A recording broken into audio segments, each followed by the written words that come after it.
Assalamualaikum warahmatullahi wabarakatuh. Perkenalkan, nama saya Cantik Putri Olani Sugianto, NIM 123021027, akan menjelaskan tentang biomekanika yang diampu oleh dosen Ibu Ima Kurni Astuti, STMT, dan PJMK mata kuliah, yaitu Ibu Husnul Rizki, SST MPH. Pengertian biomekanika. Biomekanika merupakan suatu bidang kajian ilmu dalam ergonomi yang berhubungan dengan mekanisme pergerakan tubuh dalam suatu pekerjaan atau aktivitas. Biomekanika bisa didefinisikan sebagai berikut. Biomekanika menggunakan konsep fisika dan teknik untuk menjelaskan gerakan pada bermacam-macam bagian tubuh manusia yang bekerja pada bagian tubuh pada aktivitas sehari-hari.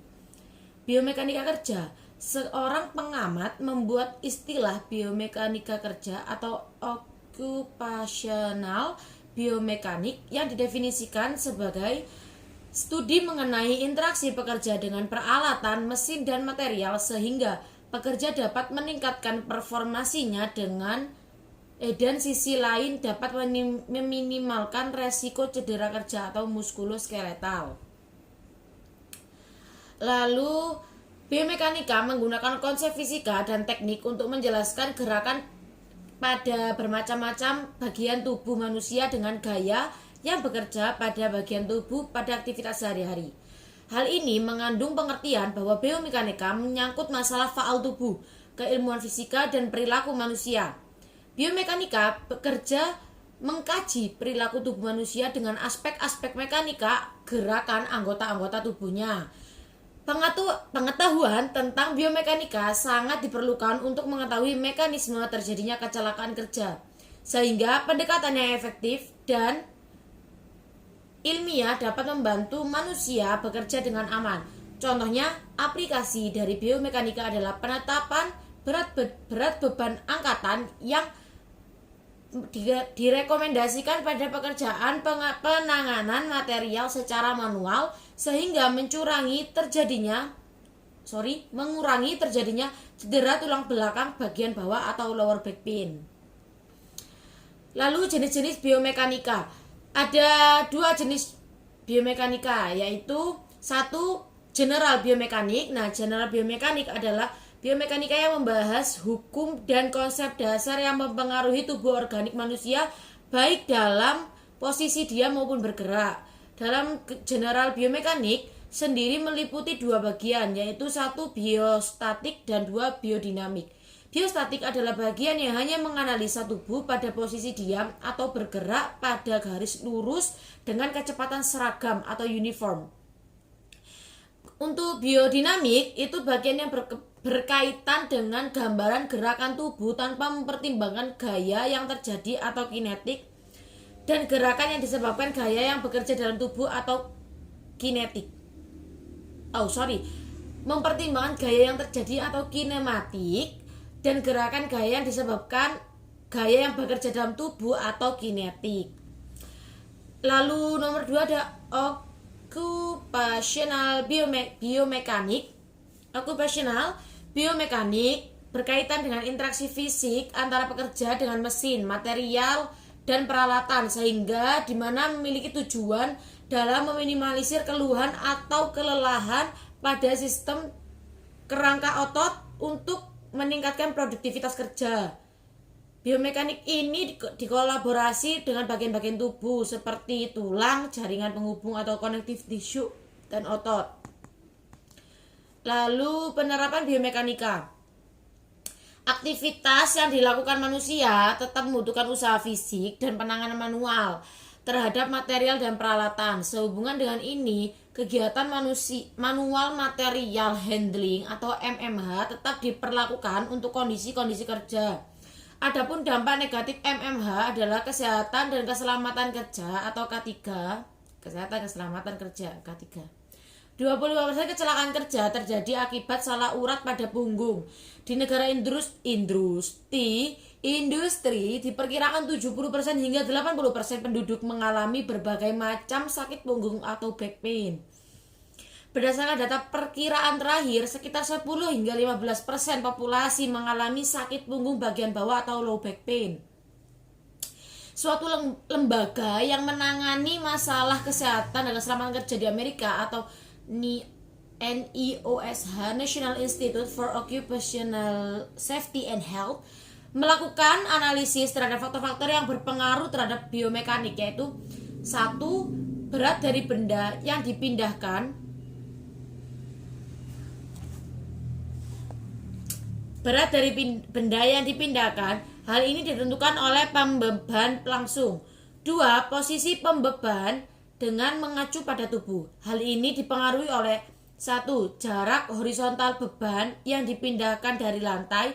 2. Jarak vertikal beban yang dipindahkan dari lantai. 3. Sudut pemindahan beban dari posisi sagital atau posisi pengangkatan tepat di depan tubuh. Dan 4. Jarak perpindahan dari titik asal beban tujuan. Nah, frekuensi perpindahan hal ini dicatat sebagai rata-rata perpindahan per menit untuk pemindahan yang berfrekuensi tinggi. Frekuensi terpisah layak diberikan untuk setiap pemindahan yang berbeda. Periode atau durasi total waktu yang diberlakukan dalam pemindahan pada suatu pencatatan dapat ditentukan sebagai kurang dari 1 hingga 2 jam atau 2 hingga 8 jam. Berdasarkan penelitian terakhir yang dicantumkan dalam revisi NIOSH Guidelines, dikemukakan 2 buah faktor penggali yang mempengaruhi berat beban yang boleh diangkat adalah 1. Pengali asimetrik, yaitu pemindahan dengan postur di luar postur sagital dengan membentuk suatu sudut atau maksimal 900. Dan pengali kopling, berdasarkan penelitian yang dilakukan, pengaruh adanya handle pada RWL atau Recommend Weight Limit mengakibatkan pengurangan beban dalam pemindahan beban. Dapat dipahami bahwa tingkat kecelakaan muskuloskeletal atau jumlah kecelakaan per jam pada pekerjaan meningkat secara signifikan bila 1. Benda yang dipindahkan semakin berat. 2. Benda yang dipindahkan jaraknya semakin jauh. 3. Benda yang dipindahkan semakin jauh dari ketinggian optimal pengangkatan beban sagital. Ketinggian optimal pengangkatan beban 70 hingga 80 cm atau ketinggian ujung jari dari lantai pada posisi tangan lurus ke bawah. 4. Benda yang dipindahkan semakin sering dipindahkan. 5. Benda yang dipindahkan semakin menyimpang dari posisi sagital. 6. Benda yang dipindahkan susah dipegang. 7. Pemindahan beban semakin jauh. 8. Durasi atau lama waktu bekerja semakin besar.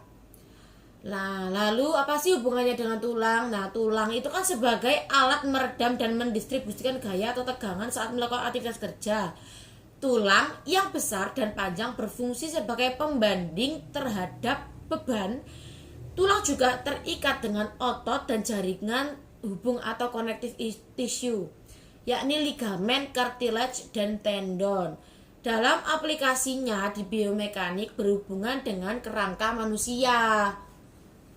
Jaringan penghubung itu tadi sudah disebutkan ada 3, yaitu cartilage, ligamen, dan tendon. Nah, kartilage atau cartilaginous adalah sambungan yang berfungsi sebagai pergerakan yang relatif kecil. Contohnya, sambungan tulang iga atau ribs dan pangkal tulang iga atau sternum.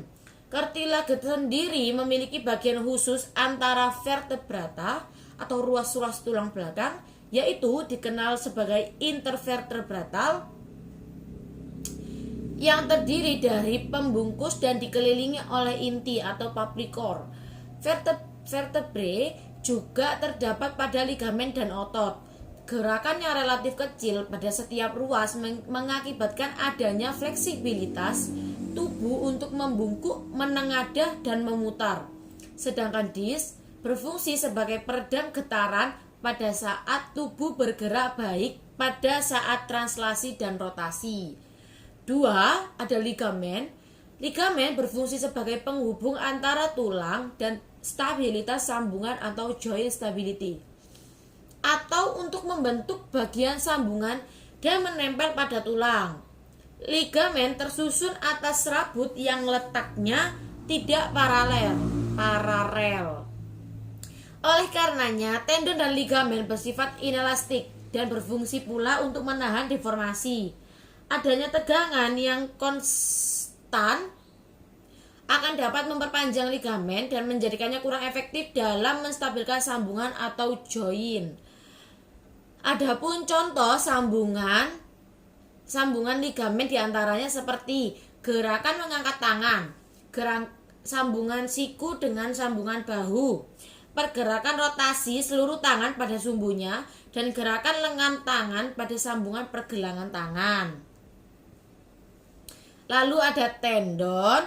Tendon memiliki fungsi sebagai penghubung antara tulang dan otot yang terdiri dari sekelompok serabut kolageno yang letaknya paralel dengan panjang tendon. Tendon bergerak dalam sekelompok jaringan serabut dalam suatu area di mana adanya gaya gesekan harus diminimalkan. Bagian dalam dari jaringan tendon mengeluarkan cairan sinovial untuk pelumas. Lalu ada otot atau muscle. Otot itu terbentuk atas fiber dengan ukuran panjang antara 10 hingga 40 mm dengan berdiameter 0,01 hingga 0,1 mm, dan sumber energi otot berasal dari proses aerob maupun anaerob. Anaerob yaitu proses perubahan ATP menjadi ADP dan energi tanpa bantuan oksigen. Glikogen yang terdapat dalam otot terpecah menjadi energi yang membentuk asam laktat. Asam laktat akan memberikan indikasi adanya kelelahan otot secara lokal karena kurangnya jumlah oksigen yang disebabkan oleh kurangnya jumlah suplai darah yang dipompa dari jantung. Contohnya, jika ada gerakan yang sifatnya tiba-tiba atau mendadak, atau lari dari jarak dekat atau sprint dan lain sebagainya. Aerob yaitu proses perubahan ATP menjadi ADP dengan energi bantuan oksigen. Asam laktat yang dihasilkan oleh kontraksi otot dioksidasi dengan cepat sehingga beban pekerjaan yang tidak terlalu melelahkan akan dapat berlangsung cukup lama. Di samping itu, aliran darah yang cukup akan mensuplai lemak, karbohidrat dan oksigen ke dalam otot. Akibat dari kondisi kerja yang terlalu lama akan menyebabkan kadar glikogen dalam darah akan menurun drastis di bawah normal, dan kebalikannya kadar asam laktat akan meningkat. Dan kalau sudah demikian, maka cara terbaik adalah menghentikan pekerjaan, kemudian istirahat dan makan makanan bergizi untuk membentuk kadar gula dalam darah.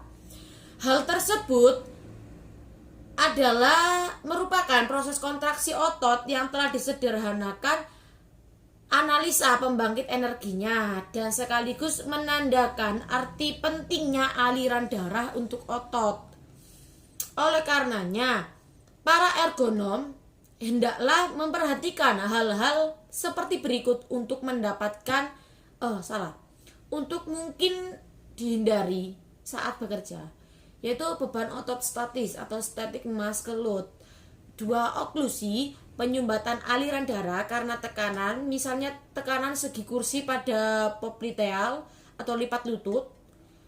Lalu 3. Bekerja dengan lengan berada di atas yang menyebabkan siku aliran darah bekerja berlawanan dengan arah gravitasi. Nah, itu dia tentang biomekanika dan tulang. Kerjasama antara biomekanik dan tulang. Bukan kerjasama, apa ya namanya? Hubungan antara biomekanika dengan tulang yang sudah saya jelaskan tadi. Maaf ya jika ada salah kata. Mohon dimaafkan. Bye.